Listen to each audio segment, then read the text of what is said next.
I've always believed numbers were pure. They didn't lie, didn't cheat, didn't manipulate. People did. I built my career on that principle, tracking patterns, finding inconsistencies, and exposing hidden truths buried in financial reports. I was damn good at it. My colleagues called me the human ledger, a nickname that used to make me proud. Now it just sounds ironic.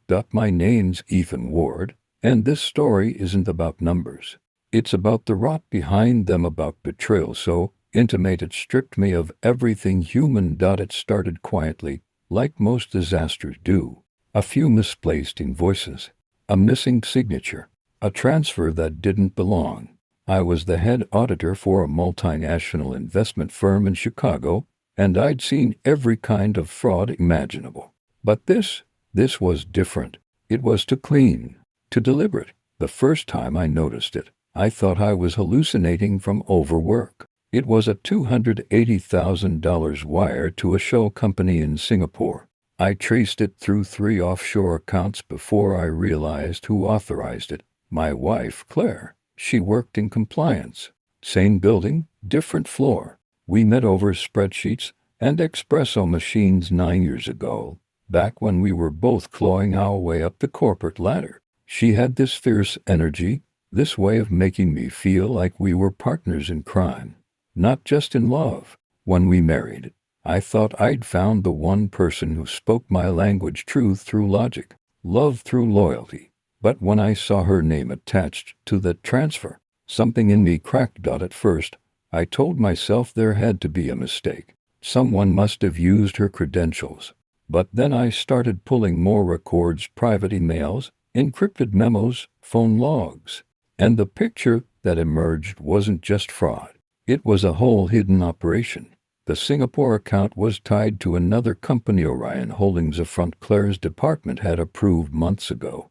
And behind Orion was a man named Marcus Layton, our firm's senior partner, a man who also, I realized with growing nausea, had been calling my wife late at night for urgent discussions.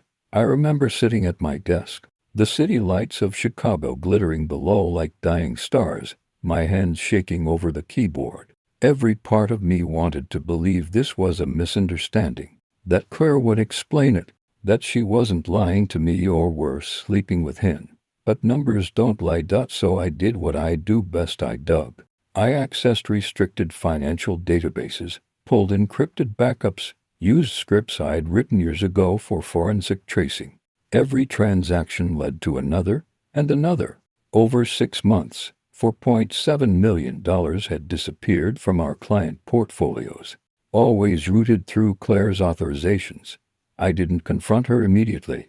I wanted evidence, real, irrefutable proof, something I could hold up to her face when the truth finally shattered whatever illusion of marriage we had left.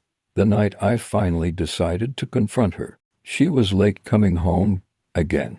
The clock ticked past midnight, and the quiet of our apartment felt like a trap closing in. When she finally walked through the door, her perfume hit me first, something expensive, unfamiliar. Her hair was slightly messy, her lipstick smudged at the corner.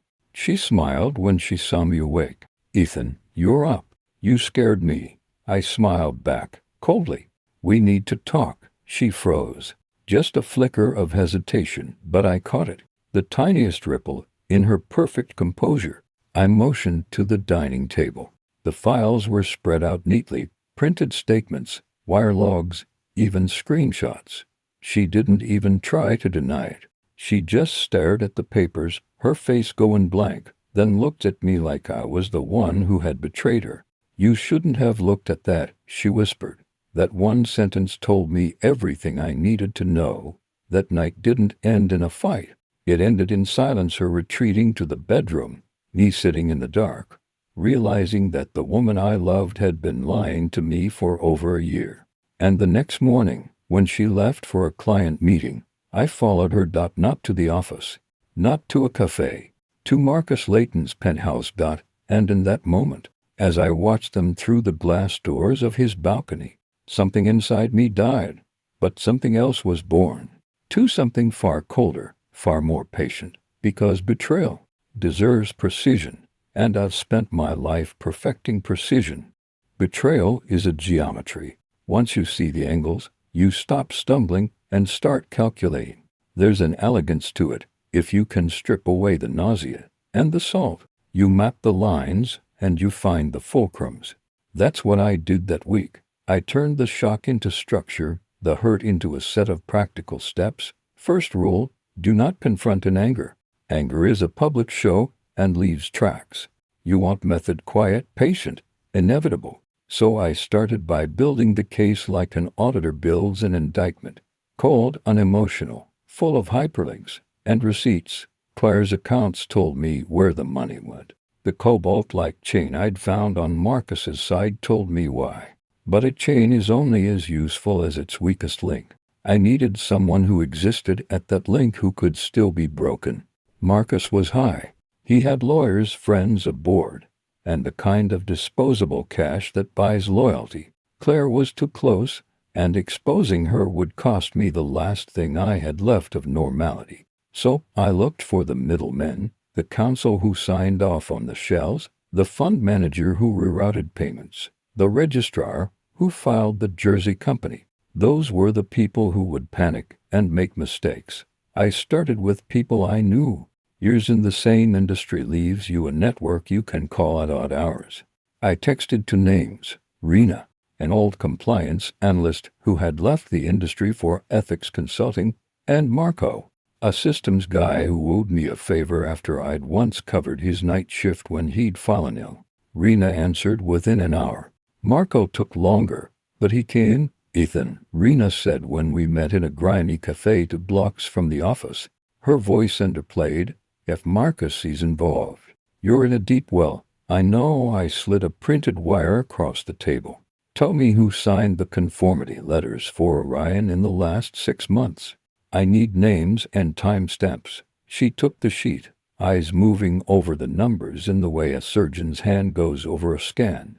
"This is ugly," she said finally. "I can pull the logs, but you've got to be careful. Those records are scrubbed for a reason. Do it." I felt no drama, only a clean, clinical resolve. "Anonymously. Burn the queries. Make them look like a routine audit." Rena nodded. On her way out she whispered, "You can't do it alone." The understatement felt like an admission that what I had started would require other people's courage. Marco brought tech. He handed me a small device the size of a cigar box. "Drop this in Marcus's router," he said, "and you'll have a mirror of everything he touches for 48 hours. It's noisy, but it's enough to get receipts." The artistry of revenge is matching the tool to the scene. You don't use a hammer on a wristwatch. I needed more than receipts. I needed a narrative that would stick in the boardroom and in the papers, not hearsay, but a paper trail, a whistleblower's tip, a small but explosive leak that would poison the wells of Marcus's protectors. You learn early in this kind of work that institutions react more to optics than to truth. Trustees and donors sell their reputations like jewelry. They are allergic to scandal. If I could make the scandal touch what they treasured, name, legacy, donation, then even men with lawyers panicked. So I constructed 2 parallel moves. Move up, the forensic exposure. Rena and Marco ran quiet scripts at odd hours. We pulled emails, authorization logs, and transaction memos. A pattern formed. Claire's credentials were used late nights, always with a VPN farm jumping locations: Zurich, then Singapore, then a hop to an island registry. The approvals were stamped with a digital signature that, when parsed, showed a small anomaly, a timestamp offset by 30 minutes. A human error in a sea of machines. Enough for Marcus's auditors to question compliance. Move B, the human sting. I needed someone in Marcus's orbit to spill or to panic. That's where the junior partner came in, the one who worshipped Ethan like a star, and who loved the thrill of being the man with inside access. I cultivated him slowly: a shared coffee, a comment about career paths, a Fox confession about drinking too much at last year's charity gala. Ego is a solvent. Eventually he trusted me enough to show me a spreadsheet on his phone. Nothing criminal, but sloppy. I used that to convince him he'd seen a discrepancy and should move the file to a safe locker for audit. He obliged. Locker opened. Someone else opened the locker next day and left evidence that would look clumsy and obvious to any auditor, an act of sabotage done to look accidental. While the trap set and the scripts ran, I watched Claire with an attention that felt less tender and more forensic. I wanted to know what had made her quiet. Some part of her acquiescence was fear.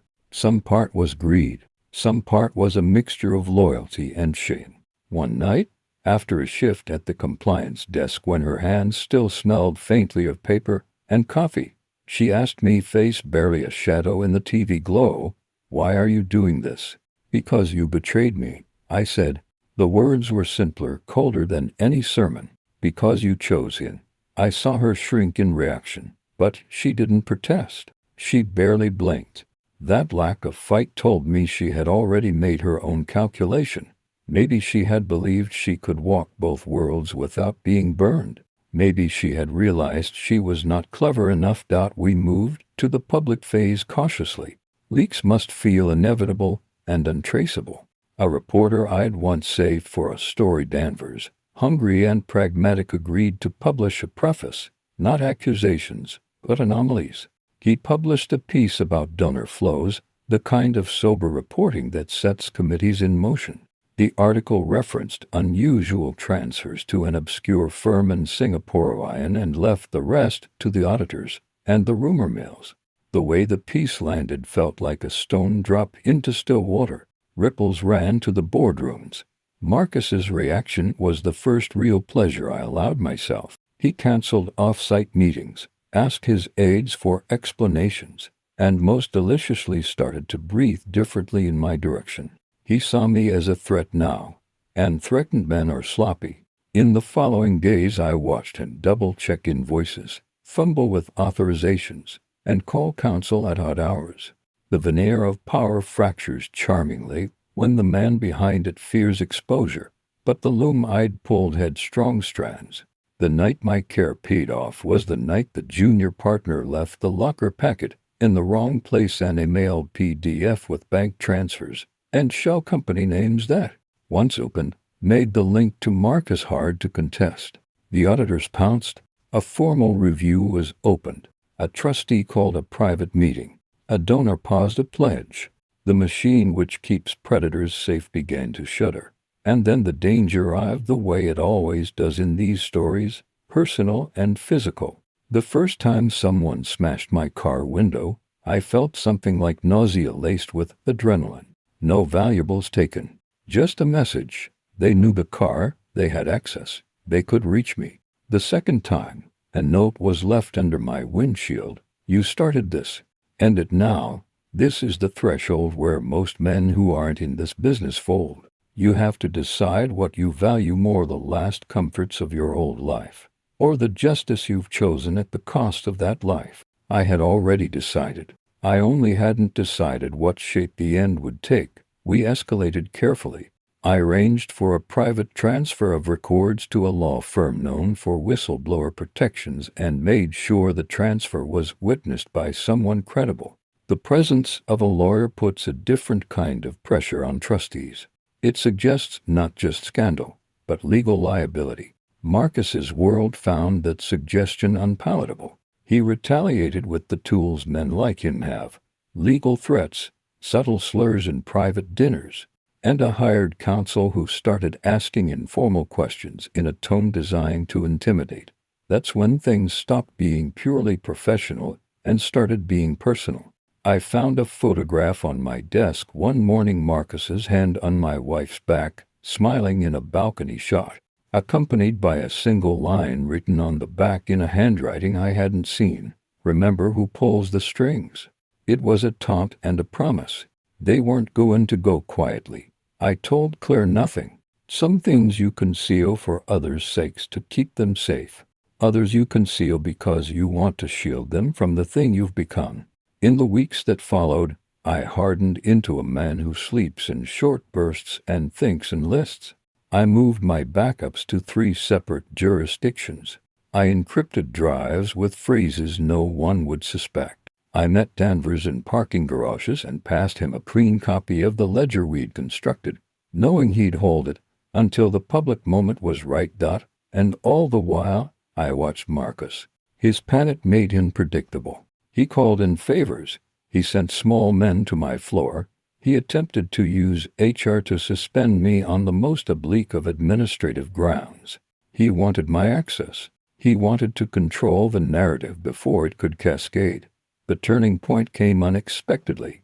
A routine audit revealed a pattern that could no longer be explained away. The board demanded Marcus step aside pending an internal review. He called me, voice low and dangerous, asking to meet alone. I agreed, of course. Some predators crave the scent of their prey. Some want to see the man they thought small squirm before taking him down. It's a classic theatrical gesture. Give the villain the stage for one last soliloquy. We met in his office late, after the cleaning crew had left, the city a black smear beyond the windows. He sat with a resignation that tasted like defeat. "You've made enemies," he said. "You don't understand what happens when you cut into supply lines." "I understand consequences," I said. "You chose to steal from clients. You put my wife's name on the wire. You made calculations and assumed they would never hit you." He laughed then, a sharp, unpleasant sound. "You think this ends with me? I'm a cell, Ethan. There are nodes above me, men who don't touch a ledger with their names on it because they have lawyers and foundations and reputations. You don't want to pull at that fabric. You'll draw the wrong attention." He was right about one thing. I would draw attention. I had already drawn it. The only question left was which hands would reach for the scissors.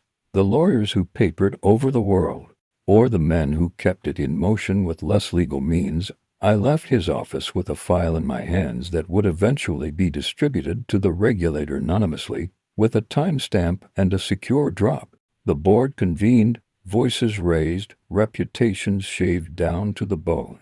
Marcus left on administrative leave that week. He didn't go quietly. Calls were made, friends flattered, charities reassured, but the first bubbles of collapse had formed in his world. By then the price had become evident. Marcus wasn't the only one who could retaliate. We'd provoked a loom that had both legal and violent threads. My phone buzzed at odd hours with anonymous warnings. My car was keyed. Files in my desk were rifled through in a way that suggested someone had been watching me for days. But the greatest cost arrived in the form of a late-night call from Marco. He couldn't speak at first. When he did, he said one thing that made the ball of my stomach drop. "They've taken my sister in. They said she's under investigation for embezzlement. They found forged documents in her files, and they've put a freeze on her accounts." He didn't finish. "That's what this thing does. It reaches out and grabs anyone within reach. They know how to make a net of legal actions that drown ordinary people, and they will use that net without hesitation. You learn not to flinch when the net falls on others, because once you flinch, you show weakness." I faced a series of choices then, none of them clean. I could fold and protect what remained of my life. Let Marcus return, let the shell companies swallow whatever scandal they could, and move on. Or I could go further and burn more bridges, and make sure that the men above Marcus, if there were indeed men, felt the heat I had felt. I chose the latter. But not because revenge had consumed me entirely, because I believed irrationally, stubbornly, that someone had to be willing to make the world harder for predators. If the law and the markets were willing to be complicit, then maybe a private ledger of consequences could be another form of justice. The architecture of my revenge had been erected. The foundation was receipts and witnesses, the walls were leaks and optics, and the roof would be whatever final, uncompromising act would make men with foundations and lawyers flinch. I had allies now fragile, scared, but committed. I had targets. I had a map. What I didn't have was certainty about the cost. Each thread I pulled taught me another lesson. The loom is patient, vicious, and adaptive. It would answer. When it did, the answers would not be polite. 2 weeks later, the regulator opened an inquiry. Marcus resigned. my inbox filled with threats and offers. And in the margins of a photocopy of a wire transfer, someone had written in a shaky hand I recognized immediately as no one's but mine. They will not stop. The next move had to land harder. The net I pulled had to be ripped, not tugged. The next phase would not be about leaks. It would be about exposure in rooms where men could no longer move silently. It would require a different kind of courage, and the willingness to watch the people I'd asked to help pay a price I could not fully protect them from. When I closed the laptop that night, the city outside bright with indifferent light, I felt both the faint thrill of the hunter and the hollow ache of a man who had watched his life calcify into an instrument of consequence. I slept for an hour, then woke and started planning the cut. The work was no longer about the money. It was about breaking the architecture that made men think they were above accountability. And somewhere in the dark, something replied. There's a moment in every investigation when the noise condenses into a shape. You stop drowning in data and start seeing architecture, rooms and corridors, a floor plan of intent. That's what happened to me in the third week after Marcus's resignation. The ledger stopped being a spreadsheet and became a map with coordinates I could follow and people I could pressure. I told myself I wanted to dismantle the machine. In honest moments, I knew the truth. I wanted the men who'd taken from us to feel the same emptiness I felt when I watched Claire with Marcus on that balcony. I wanted them to pay in ways the law sometimes cannot. But wanting and doing are different currencies. Doing costs blood and other people's lives. We started surgical and clinical. Rena kept pulling signatures and timestamps until the pattern of cover-ups looked like a barcode. Marco's device gave me a half-day mirror into Marcus's private inbox, and it was an embarrassment of cruelty. Emails that read like ledgers of favors, instructions for stabilization payments, and shorthand references to names that only made sense if you knew the social geography of trustees and foundations. There were mentions of a consultancy called Hololine that never had a public office, and a trust called Fairfax Remit that donated generously to municipal projects. The money flowed through bright summer dinners into darker channels. We began to pick off the small things first. Small men, small firms. Things that would make noise in the right rooms. The registrar, who filed shell companies, he loved his weekends and his reputation. A single anonymous package with copies of his filings and a hint that journalists were taking an interest was enough to make him start asking questions. The logistics firm that moved crates. They had a breach of insurance right when we needed them to. Little ripples precisely applied. But the loom did not respond like a herd of cattle. It responded like a living thing, adapting, learning, and, most dangerously, drawing its muscles tighter in places where pressure became intolerable. The first real blowback came not at my office or my apartment, but at the places I thought were safe. People's kitchens and children's birthdays. Marcus's retaliation had not been sophisticated. He had lawyers, but he also had men. Men who were paid to make problems disappear. The junior partner who'd left the locker packet in the wrong place later called me from a bathroom stall in another city and whispered, "They came to my cousin's wedding. They took the groom's watch. They left a card, 'Play nicer,'" she sobbed, and then told me she would cooperate. She did. She sat with Danvers and gave the reporter a recorded interview that turned a rumor into a human story. That interview scared trustees more than numbers ever could. Then the darker things started. Marco's sister's account freeze was the test. The message was clear. Anyone with ties to our probe could be turned into legal baggage overnight. After the bank froze her assets, Marcus tried to talk to me in person. I let him. He came to a restaurant with the same old arrogance, but his hands shook when he slid the envelope across the table. Inside were cutouts, photographs of people I cared about, places my friends sometimes went, and a single note, "Back off, or this becomes a pattern." He thought the note would buy fear. It didn't. It sharpened my focus. I'll tell you something about fear. It organizes people. It makes them honest about what's sacred. When Marcus threatened, I didn't flinch because I had already put everything I ever loved into a ledger and labeled it expendable. That's not bravery. That's math. So we escalated carefully. We turned to the one thing those men could not well tolerate: exposure in the light they valued most, the light of reputation and patronage. Danvers worked his web of contacts and found a trustee who hated scandal more than anything. We fed him a curated folder, clean, precise, tasteful, that suggested his foundation had been used as a transit point for Hololine's funds. The trustee called his lawyers immediately and requested an audit. That audit, run by people who have long memories and even longer grudges, found a small ledger slip that led to offshore routing.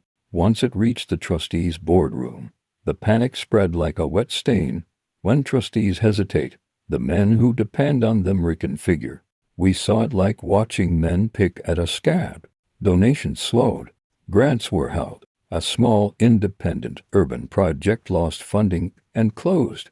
That was collateral, and I felt it in my chest. I'd never wanted to hurt kids or community centers, but the architecture we were tearing down misused those very things as camouflage. If the machine used charity as a veneer, charity would be the instrument to expose it. They answered with force. The first physical threat I took seriously arrived wrapped in polite anonymity. A letter slid under my door with no return address and a single line, typed in a font too careful for handwriting. End this, or the world you knew ends on a Tuesday. The second threat was a man waiting by my car at 2 a.m., not drunk, not clumsy, just a man with a presence you could measure in the small intake of everyone nearby. He introduced himself as an investigator. He smiled like a knife. He told me, pleasantly, that I was playing a dangerous game for reasons he couldn't understand. I told him he was mistaken. He left.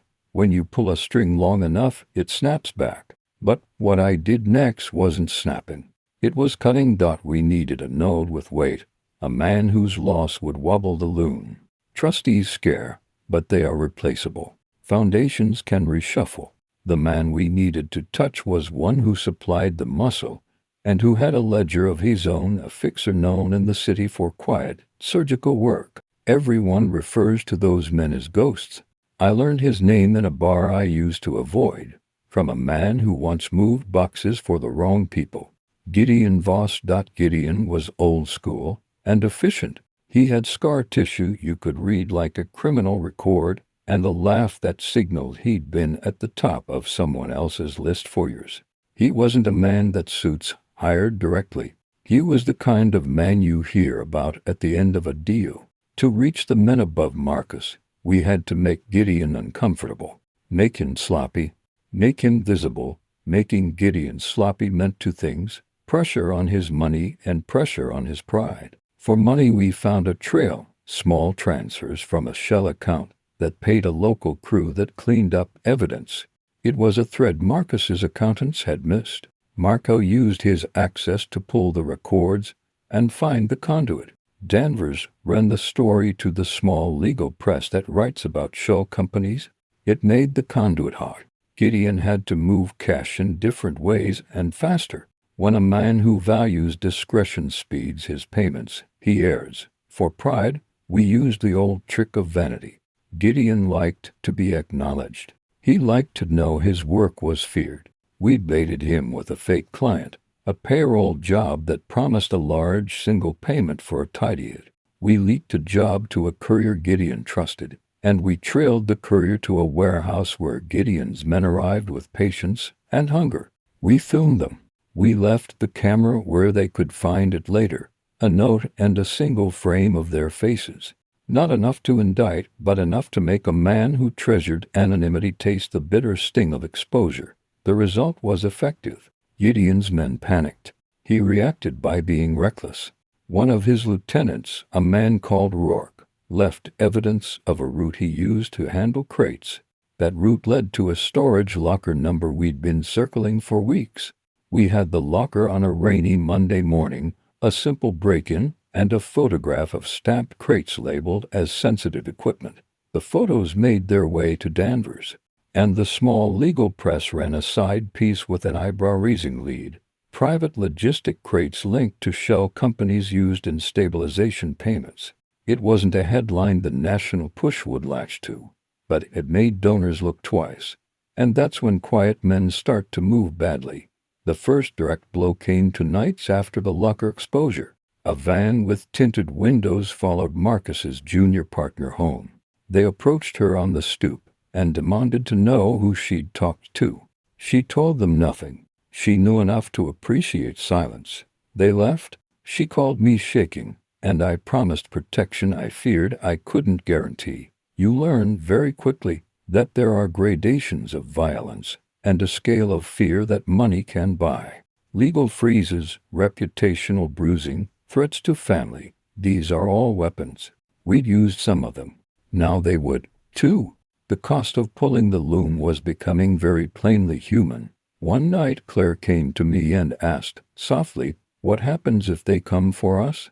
She held a mug between her hands like a shield. The house felt hollow, as if every laugh we'd shared had been boxed and put in storage. I wanted to tell her the truth, that the only way out was to run, and also to tell her not to worry because I'd make it all right. I offered neither comfort. If they do, I said, we do what we should have done the moment we realized the rep. We hold the line. Her eyes filled and she knuckled them away. There are moments when love becomes an inconvenient calculus, and this was one of them. She chose to stay on my side of the ledger. For that I was grateful and ashamed that the pressure pushed us to a dangerous choice. We could either continue cutting the small threads and hope the loom collapsed, or we could force a full reveal, a public exposure that would put names and faces into the light in a way their lawyers and money couldn't scrub. That was the hard plan. Get one of the high-level trustees to come into a controlled interview with Danvers, with auditors primed and with a copy of the ledger that would leave no room for plausible deniability. Make the press live stream the piece. Force donors to respond in public. Make associations visible. To pull that off we needed proof so solid it couldn't be laughed off as sloppy bookkeeping. We needed something more than transactions and emails. We needed a paper stamped and signed in the right hand, a signature not easy to fake. We needed a confession, or a recorded direction, or better, a moment in which someone higher up made a tactical error in daylight. So we baited them. The bait was a fabricated contract that purported to authorize a legitimate service for a municipal project, with a line item that would route significant funds through Hololine. The contract looked real, letterheads or stamps, an authorized signature line with a scratched initial. We planted it, strategically, at a donor event where a trustee known for his piety about due diligence would be both present and protective of the charity's name. We let it leak as if it were the result of poor housekeeping. The trustee called an internal meeting. He called counsel. He called his auditors. He began to ask questions. And when he did, someone above Marcus moved to intercept. That was the night the van drove up to Marcus's junior partner's building again, this time with different intentions. They broke down her door and left a blackout in her apartment. No phones, no lights, just the smell of disinfectant. They were sending a message: stop, or else. When men show their teeth, you can step back or you can step forward. We stepped forward. Danvers published the piece the next morning. It wasn't sensational, but it was surgical. Copies of the fabricated contract, corroborating timestamps, a list of trustees who'd received payments through Hololine channels, and an invitation to the public to ask questions. The article landed like a cold hand on a warm forehead. Trustees who had been comfortable in their anonymity now had to answer donors and board members in daylight. The ripple was immediate. 3 trustees asked for audits, 2 resigned, and 1 foundation froze a $10 million grant. But with the ripple came a cost. The net had noticed our method, and it had learned from it. Marcus stopped being the only hand to reach. Other hands reached, more practiced and less visible.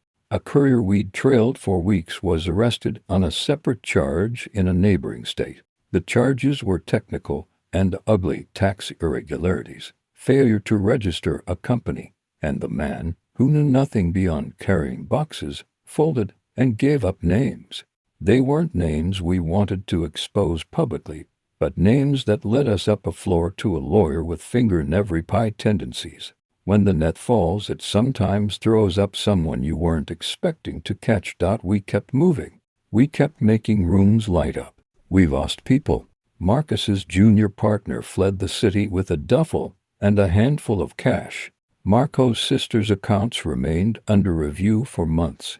Rena took calls at odd hours and stayed silent because staying silent was safety. And yet, sometimes at night, when I sat in the dark with the ledger open on my screen, I would hear the distant echo of a laugh Marcus used to make in the boardroom, a laugh I had once admired for its confidence and now hated for its cynicism. The man who had the gall to tell me I didn't understand the players had, perhaps, misjudged what a single ledger could do when a man decides to turn it into a weapon.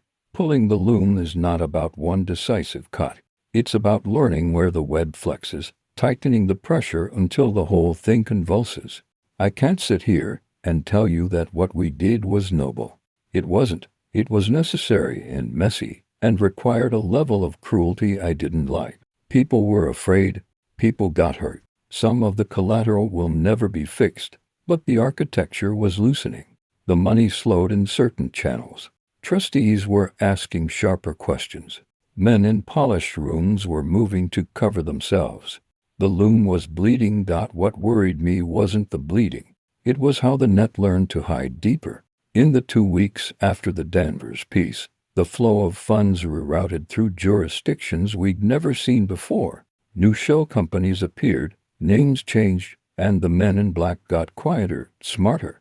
They stopped hitting the obvious targets and began to use institutions that look impregnable precisely because they're wrapped in law and philanthropy.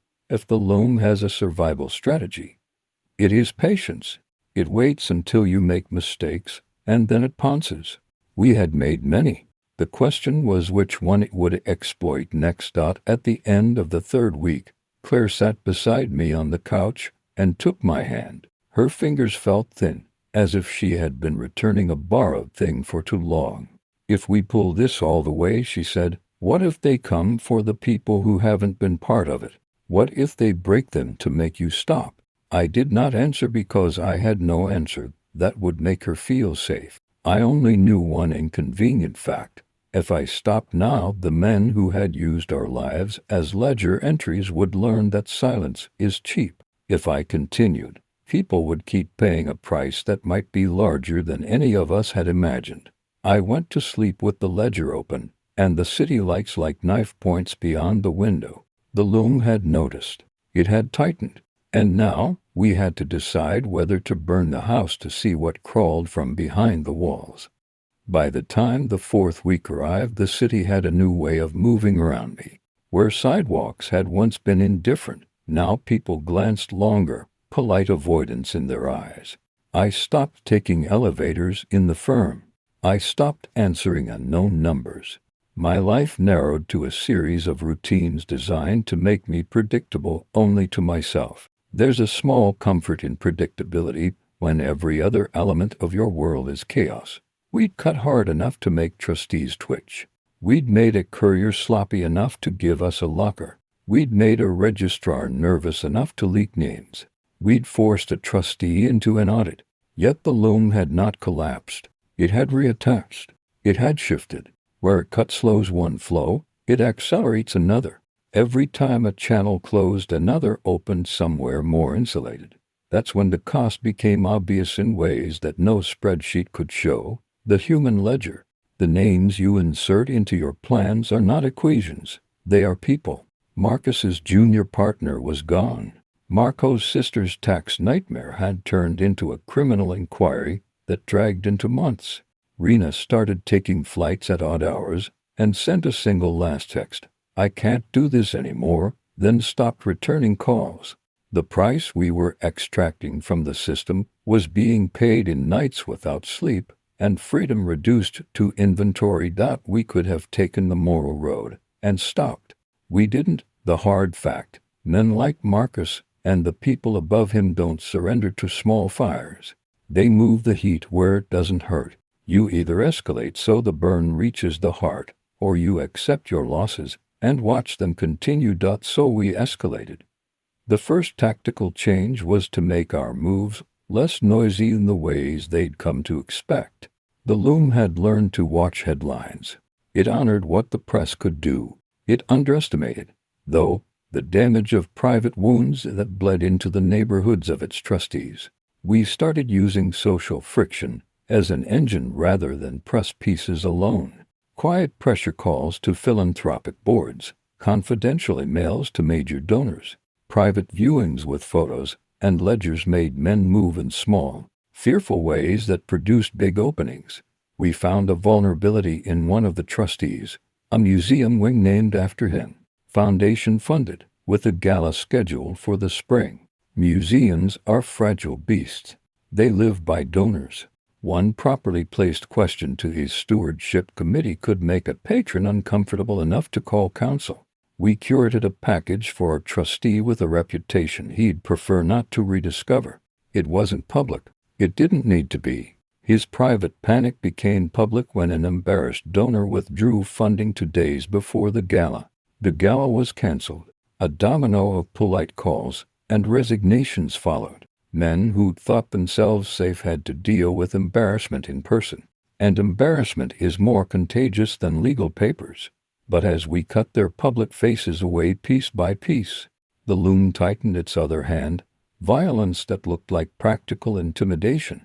They were careful about it. No massacres, no headlines that might invite law enforcement attention. Just the kind of precise pressure that teaches people their world can be made unpleasant. A window smashed at Marcus's suburban home. A sack of dirt dumped on a minister's stoop who'd recently vouched for a trustee. A note at my mother's mailbox that said only "We see you." Those acts were meant to sting, to communicate reach. The one that changed the landscape, though, was when Claire's laptop disappeared. We had been sloppy. I'll own that, with the kind of dark clarity that comes only when you've spent too many nights reconstructing error. Claire had been careless for one moment, left her bag unlocked in the car she took to volunteer at a community shelter. A passing hand reached in and took the laptop. Whoever had it didn't immediately use it as a weapon. They pocketed it like a chess player setting aside a piece for later. 2 days later we began to see consequences. Emails rerouted, phones buzzing with subtle threats, small, sinister facts surfacing that only someone with access to Claire's accounts could know. Losing that laptop was the first time I felt truly naked. It was a pocket knife to the throat of strategy. It had inside drafts of the dossier, contact lists, a partial mirror of Marco's device output. In my darker moments I wondered if we'd invited monsters into rooms because we were too proud to ask allies for help early enough. In practice, though, that thought had no currency. The only currency that mattered was action. We adapted. We initiated a damage control protocol that should have been standard for any competent operator. Remote wipes were possible. 2-layered denials to confuse whoever accessed the files. Fake leads placed in the documents to poison the trail. We fed the thieves a buffet of false trails and missing teeth, decay passwords, corrupted files, and a phony directory labeled internal audit notes that led nowhere, but was beautiful in its nonsense. It buys you time when you need it, which is often the only real commodity you have. The Loom responded to the noise of the lost laptop by turning the pressure up on my allies. The junior partner's cousin received a check from an unknown source with a warning note. Rena didn't answer again. Marco's hands shook when he came to the safe house. He'd been followed, and he told me, voice raw, that someone had left an envelope on his stoop with a photograph inside. Me? Standing near his office building, captured on a traffic cam somewhere I didn't recognize. The sense of proximity is corrosive. It makes you aware that you are, for the first time, The object of attention you'd applied to others. It was in that moment forged fear. Direct proof that I made a decision that would change everything. To pull a participant from behind the curtain. We needed someone inside their legal scaffolding who could not be easily silenced. Not a courier, not a registrar.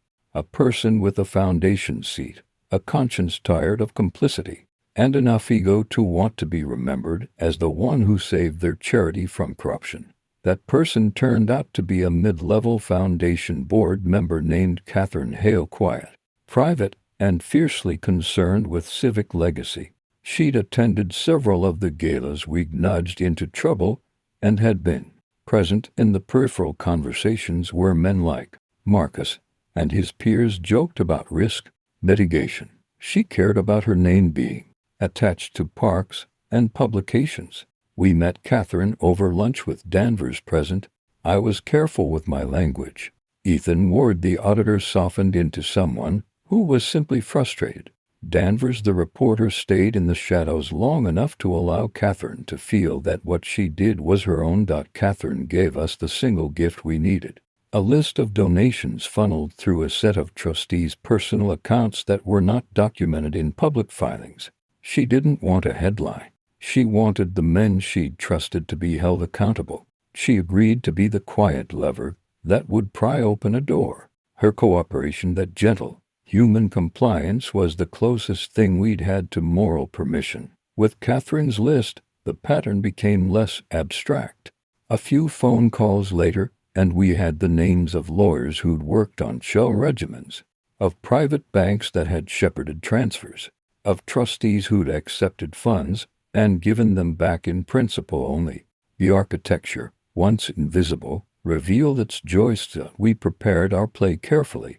The goal was not to humiliate in public for spectacle, but to force the kind of internal scrutiny that doesn't go away. Boardroom meetings, council calls, donors asking for receipts. We arranged private briefings where trustees could face auditors and remember how much they prized tidy reputations. We timed releases to coincide with annual meetings and confessional returns when accountability would be most painful. And yet for every door we opened, another set of hands moved behind it. The Loom had other defenders, lawyers who issued cease and desists, philanthropic consultants who smeared Danvers in private calls, and in a move that demonstrated a knowledge of human optics, a quietly placed story in a major paper about an unrelated charity scandal that diluted attention. That dilution was intentional, and it told me their network had reached deeper into chambers of discretion than I'd expected. Not only had they the power to harass, they had the power to co-opt news cycles. It raised a new problem. How do you keep a truth in focus when the other side can throw smoke at the narrative and change the frame? We changed the frame. Instead of a single piece in a national paper, we created a constellation of local audits, donor inquiries, and legal complaints spread across multiple jurisdictions. A decentralized strategy is harder to drown. It's like setting many small fires at once rather than one bonfire. The Loom can extinguish a single flame. It cannot easily quell 100 without exposing itself. The tactic worked. Trustees made statements. Donors required reconciliations. Jewelers of reputation grew nervous. The patrons who'd once casually slide checks onto tablecloths now demanded ledgers that balanced. The smell of money's faint rust eroded in places where it had felt permanent, but the cost accrued. Claire's friends began to disappear from her life, quietly. Marcus, who was supposed to be in exile on administrative leave, began to appear again in photos at city dinners, unindicted but watched. Gideon, our courier turned target, started to move more carefully, and his men started to hit back with methods that didn't make the papers but made our lives smaller. A break-in here, a threatening call there, a quiet card tale for 6 blocks. Their signals said plainly, "We can reach you anywhere you think is safe." And then, like a line snapping, something harsher happened.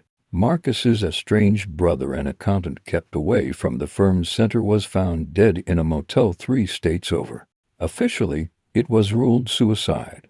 The timing was not innocent. It was a message carved in the blood of someone who'd never sought to be in our war.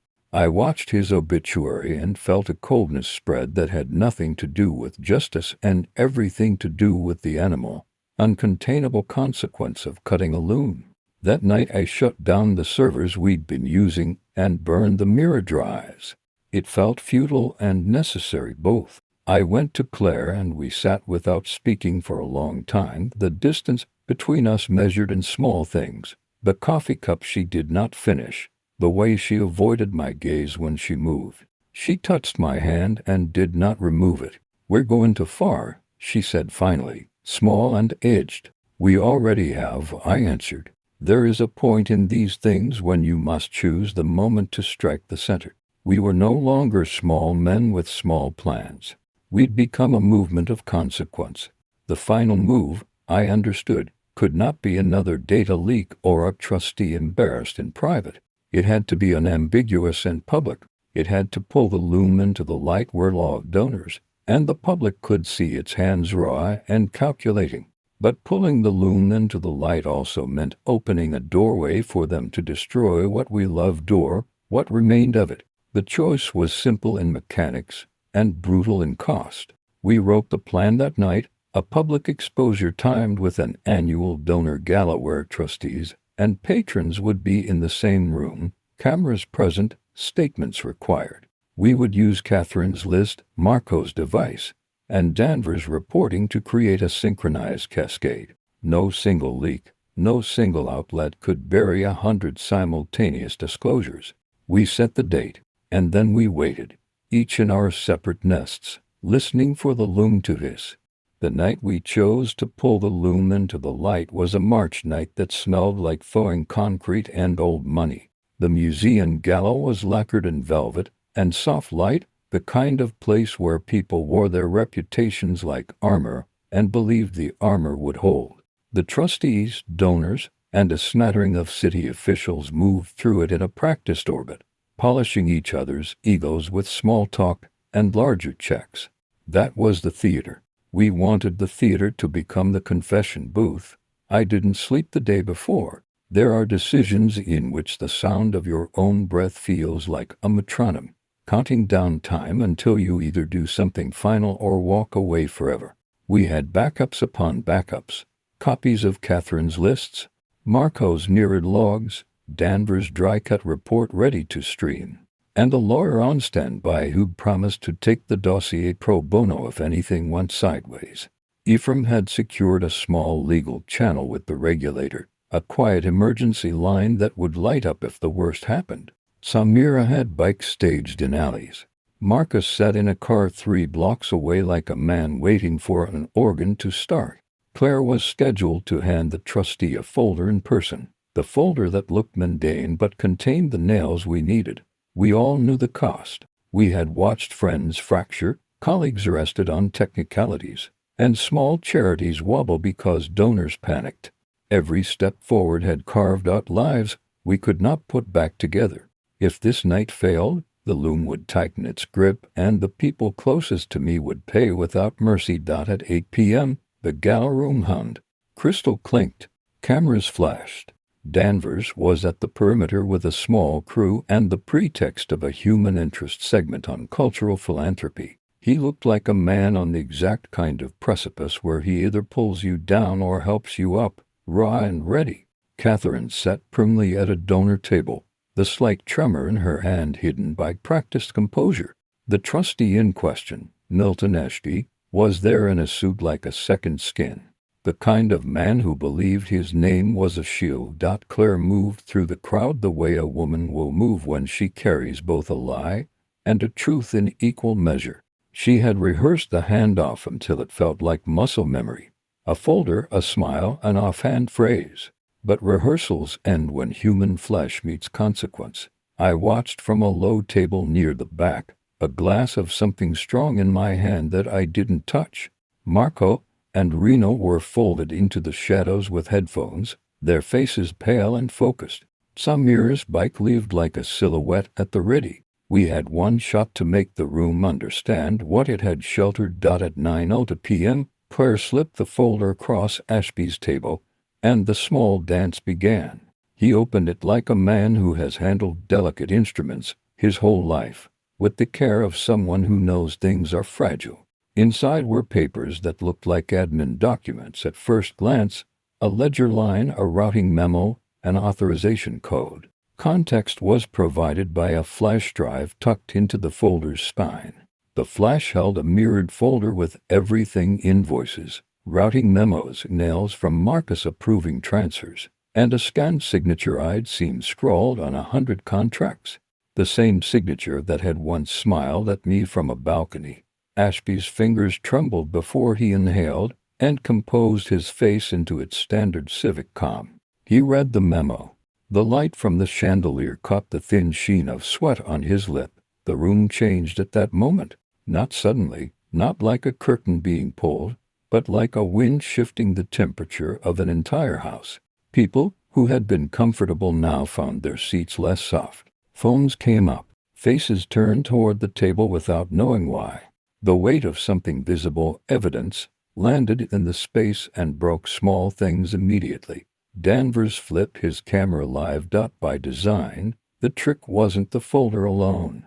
While Ashby's aides debated whether to call legal, Marco, through a small script he'd built, had triggered the flash drive to begin mirroring the contents to 3 encrypted drops scattered across friendly servers. Within minutes, the data seeded and began to propagate. We'd primed a set of outlets to pick up the feed the second it hit certain mirrors. The plan was messy, legal, and moral gray, but it was precise in its impact. Make the data reach enough public hands at once that it couldn't be annihilated by lawyers with time and money. Ashby closed the folder with a hand that was far steadier than I felt. "This is concerning," he said, voice low. "We'll handle this internally. I'll call counsel." He meant he would call the kind of counsel that buys silence by filling rooms with explanations. He meant it, until the sound of Danvers' voice cut through the chatter. "We're live. The documents are being mirrored publicly. The media is seeing these files right now." Silence did not equal calm anymore. Phones lit up. Voices rose in a way that made the air thin. Someone in the room whispered Maddox. Not a real name in our ledger, but a placeholder for a puppet master too wealthy to appear on any file. People glanced at each other with the panic of those who do not know what the cameras have just shown. That's when Gideon moved. We'd hoped, in some naive part of our plan, that Gideon would hesitate. We'd hoped the time the room had to breathe would let lawyers act, trustees reassign, and the regulator file an emergency motion. But men who live by silence do not abdicate easily. Gideon was efficient and brutal. He wasn't a man who wrote checks. He was a man who solved problems with the language of force. He stood and moved toward Claire with the quiet, awful speed of a predator that knows exactly how to close distance in open rooms. The first shove came like a punctuation mark. The trustees' aides lunged into action, more hands than we had counted on. Security spilled in. The gala turned into technique and shouts. Someone struck a camera. Glass shattered on the marble. The flashes from the photographers made the chaos feel like a terrible pretzel of light. I didn't think. The instinct in me was a thing trained by investigation and survival, moved to break their capacity to harm what can be used as leverage. I pushed across the room, caught Gideon's wrist as he turned, and felt the leather and dominance of a man not used to being touched without consent. He pivoted, surprised more from unfamiliarity than from lack of control.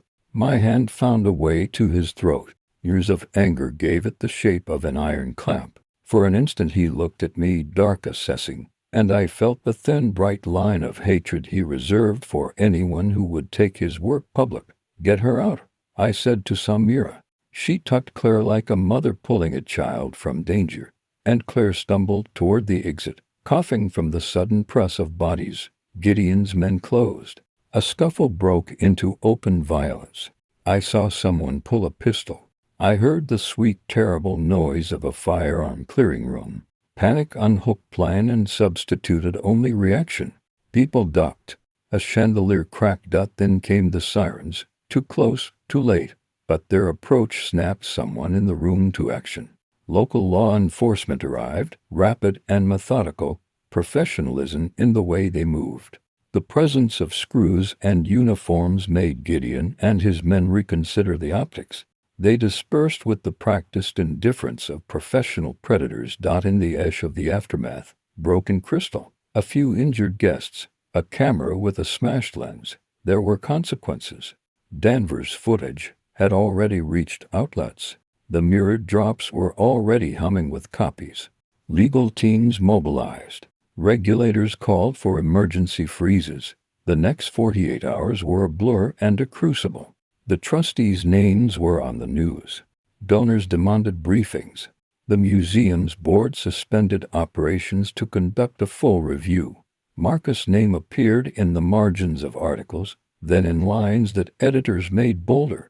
The wealth and habit of silence evaporated like grease in hot water. It left only residue. And then the loons answered in the way they do, by trying to make the questioner pay the price of their visibility.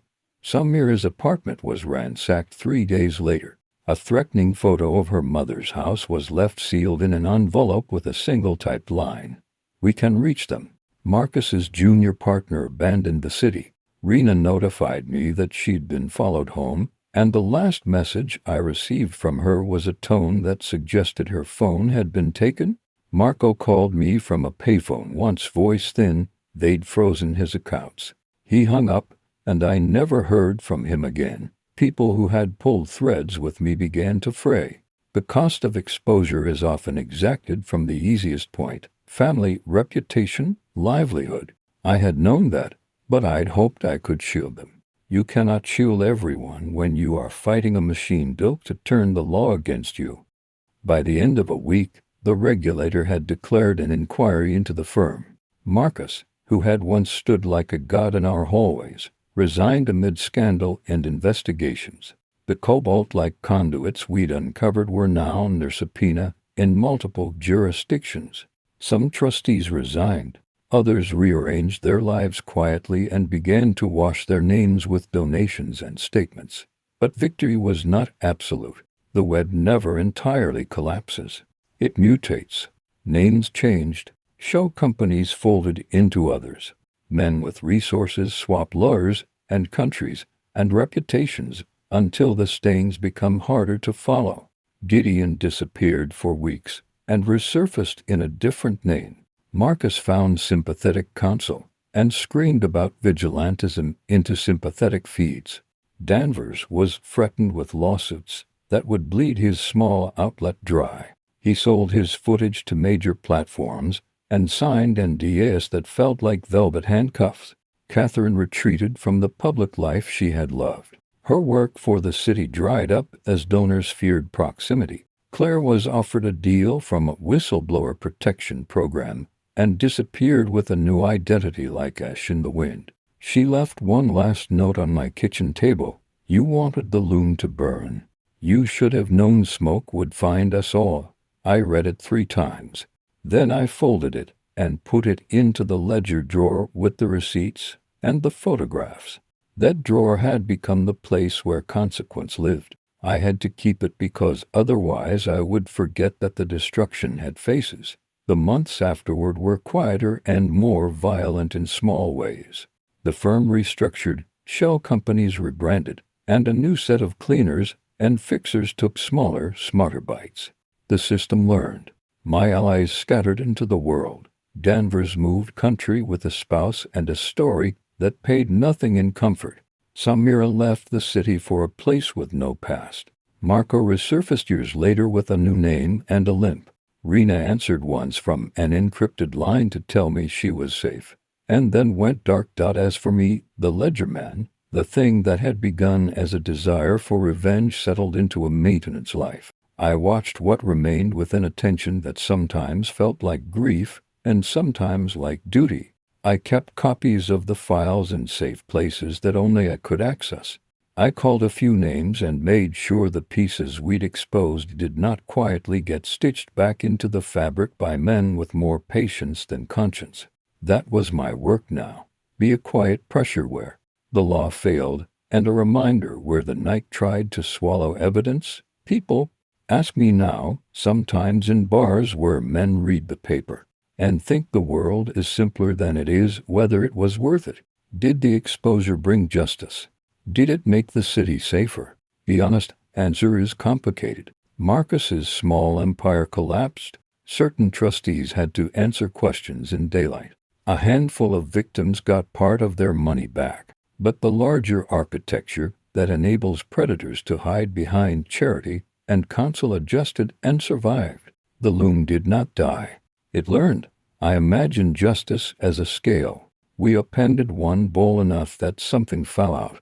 But the bowl itself, that is, the systems of money, reputation, and legal opacity, remained more or less intact. The men who profit from it are patient. They pay lawyers and donations like insurance. They test the limits and adapt. I also imagine the people we used. I think of Danvers filming while a chandelier crashed, and of Samira's laugh when she thought we could outrun the world. I think of Marco's thin voice from the payphone and Rena's last unread message. I think of Claire's note and how it felt to watch a person I loved walk away into anonymity for her safety. Those images are the cost ledger that never balances. In the quiet nights, I sit awake and imagine other looms, other cities, other rooms where men do this thing over and over. I keep the files because sometimes the world needs someone stubborn enough to remember names, to trace wires, to keep the little lights burning so the machines cannot fully sleep. I do it not because I like the work, nor because I am a hero. I do it because I can, and because I learned that silence can be bought, but it can also be unmade. There is a line I repeat to myself when the noise gets too loud. You pulled the thread because someone you loved had been used as bait. You did not choose this for glory. It calms me sometimes and wounds me other times. I do not pretend I am better than the men I fought. I only know what I did. I know the faces. I know the drawer with the photographs and the notes. I know how the city hums in the dark like something that might sleep, but perhaps will never again sleep soundly. The loom is still there, patient and cunning, but now it knows there is someone who will pull when it should not be left alone. That is not victory. It is a promise, and promises, in their small, stubborn way, sometimes keep people awake, which, in the end, may be enough.